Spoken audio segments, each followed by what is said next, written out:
자, 오늘의 주제 한번 보시죠. 자, 2022년 부동산 시장 대전망입니다. 제가 누누이 매년 말에 이렇게 전망을 항상 말씀드리는데 상당히 중요한 얘기들이 들어있으니까 주목해서 잘 시청하시기 바랍니다. 자, 2021년도 어떻게 보내셨습니까? 2021년도 정부 정책 규제에서 완화로 정책 전환이 됐나요? 자, 8.4 대책 이후, 지난해 8.4 대책 이후 정부의 공급 필요성을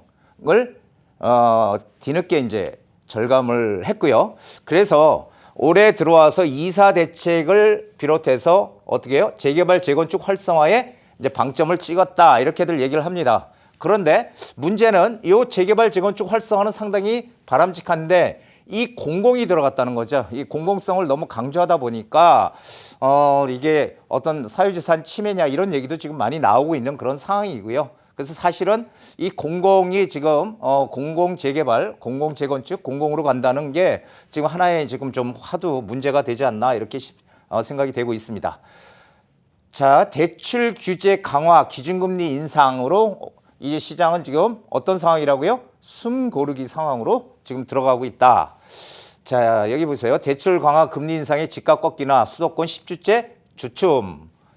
그리고 세종시도 떨어지고 이렇게 나와 있죠. 대구도 떨어지고 이렇게 지금 나와 있습니다.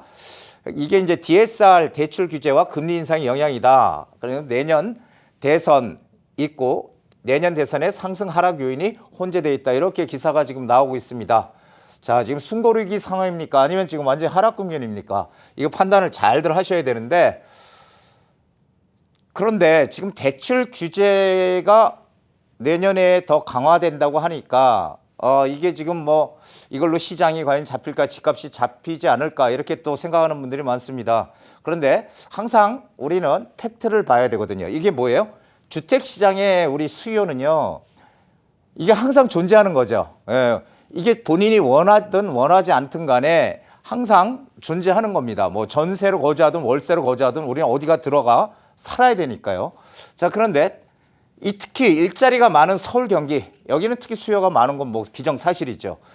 수요가 많은 곳을 어떤 강력한 대출 규제나 어떤 그 정책적인 규제로 억누르게 되면은 어떻게 됩니까? 그러면 한시적으로 시장이 잡힐 수는 있겠죠. 하지만 결국에서는 그 수요가 많은 지역이잖아요. 수요가 많은 지역에 사람들이 그런 어떤 규제 때문에 못 들어가고 있다는 것은 결국은 들어갈 수 있는 시기를 늦춰주는 역할밖에 안 한다는 겁니다. 자, 파급 효과가 이 수요가 많은 곳에 가격이 오르는 파급 효과가 늦어지는 것뿐이다. 결국은 어느 순간에 또 폭발할 것이다 라는 얘기를 드리는 겁니다.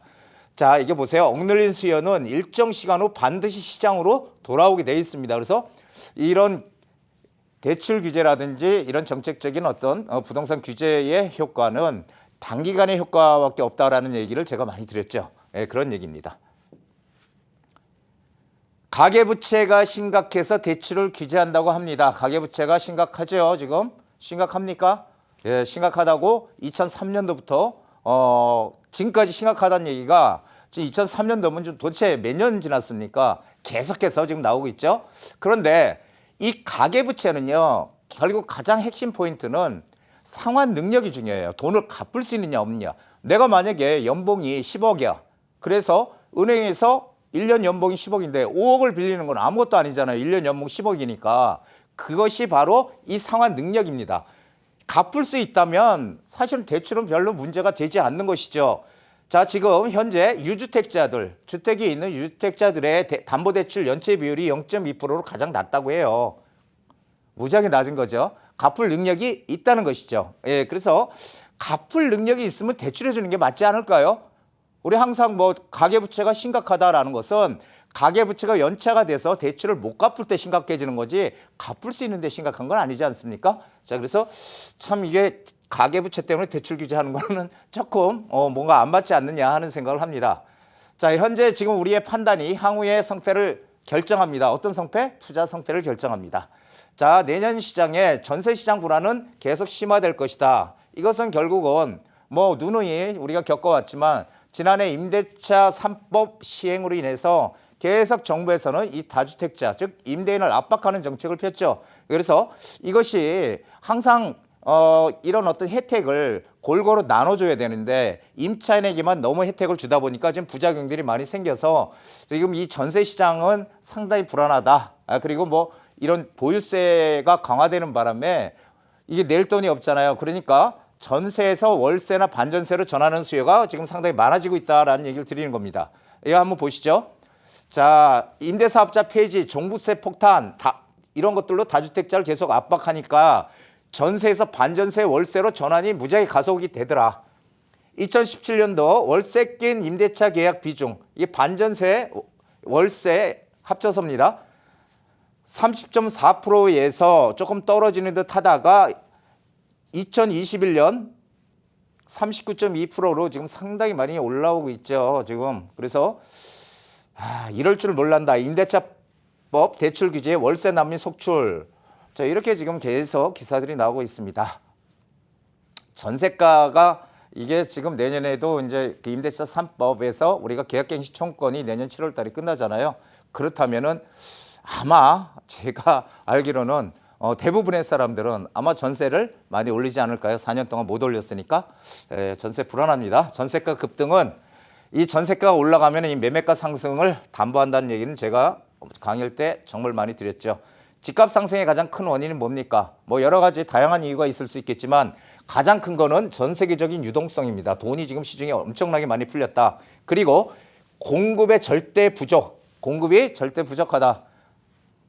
정부의 그리고 또 하나 정부의 규제 일변도 정책, 이게 세 가지가 합쳐져서 집값 상승을 지금 가장 크게 끌어올리고 있다. 저는 이렇게 판단을 하고 있습니다. 근데 이 중에서 가장 근본적인 이유는요, 공급 절대 부족입니다. 거의 한 10년 거의 가까이 서울에서 공급을 할 수 있는 유일한 방법인 재건축 재개발을 계속 묶어놨었잖아요. 계속 묶어놓고 도시 재생으로 전환을 하다 보니까 이것이 지금 새 아파트나 새 집의 공급을 가로막는 그런 아주 치명적인 영향을 줬다는 겁니다. 자, 2022-23년 서울 공급 물량 작다는 얘기 많이 드렸죠. 올해가 31,457가구, 22년도에 2491가구, 23년도에 22,000 가구 정도. 자, 그 2만대죠, 2만대. 근데 국토연구원에서 이 국토연구원이라고 국토부의 산하기관이죠. 국토연구원에서 얘기한 바에 의하면 서울의 신규 매년 1년에 들어와야 될 신규 공급 물량이 5만 5천 세대 정도가 된다고 합니다. 5만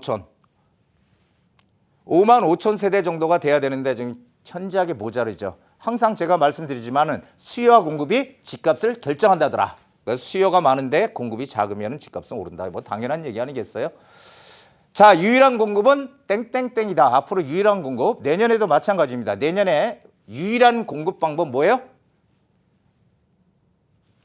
땡땡땡이 들어가면 재개발입니다. 재개발이 앞으로 서울이든 이 도심에 공급을 할 수 있는 유일한 방법입니다. 자, 아파트 시장은 어떻게 되느냐? 아파트 시장은 본격적인 차별화가 진행이 될 것입니다. 본격적인 차별화. 그래서 외곽 지역은 가격이 좀 빠질 것이고요. 그리고 외곽에 있던 분들은 빨리 중심으로 들어와야 된다, 이런 얘기를 제가 많이 드렸죠. 그래서 외곽 지역이 위험하다라는 신호를 지금 여러분들이 받아들이셔야 됩니다. 그리고 매도 후에는 중심 지역으로 진입해야 된다. 향후 5년은 뭐예요? 재개발 시장이 끌고 갈 것입니다. 이것이 상당히 중요한 팩트예요.